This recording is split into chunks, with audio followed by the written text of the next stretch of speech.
Well, a lot of tension there and a lot of questions. Let's see if we can get you some answers. We go now to our reporter, Abdourahmane Dia. He is in Kinshasa for us and joins us on the phone. Good evening, Abdourahmane. Good evening, Heidi.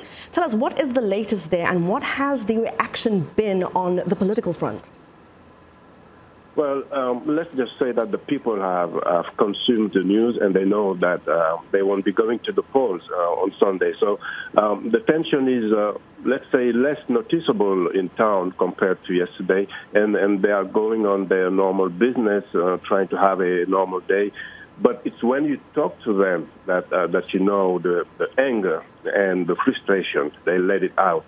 There's a lot of disappointment, and also many of them saying that they are not surprised after all that the CENI, the Electoral Commission, and the government just do not want to go to the election. And they knew it all along, but they just chose to wait up until to the last minute. I mean, I can completely understand that you don't know whether to be surprised or not surprised and then surprised again. What are opposition politicians saying about all of this? Well, the opposition is not saying much other than today the UDPS of Tshisekedi has been saying that December 30th is kind of the red line, and after that they will call for protest until Kabila leaves office.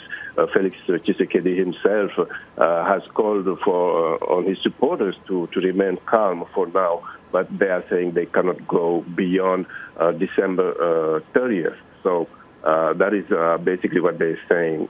They, I guess, also are still looking for options other than that because they probably have been surprised, at least some of them. You know, there were so many questions and concerns, even as we were working up to a vote that was originally scheduled for Sunday. Abdourahmane, what needs fixing here and what can be fixed before December 30th? Well, maybe we need to know what they have, really, because the last few days they themselves, within the Election Commission, they have been contradicting themselves. Up until Wednesday night, two officials from that commission were saying that everything was ready, everything was in all the provinces. And the next day, which is yesterday, the president of that commission, Kone Nanga, came out and said, well, they not hold the election on Sunday. So we really need to know what they have. Do they have all the material that they said they have, or do they only need the 4 million ballots that they say are coming on Saturday?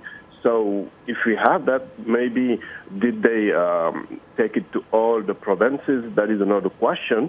As you remember, the government has decided not to seek help from the international community and from MONUSCO, which is the biggest UN field mission on the world. So, and there are real challenges on the field because it is a huge country. And we are going to be checking in with you, Abdourahmane, as this story keeps developing. Thank you very much for that update. That's VOA's Abdourahmane Dia reporting for us from Kinshasa in the DRC.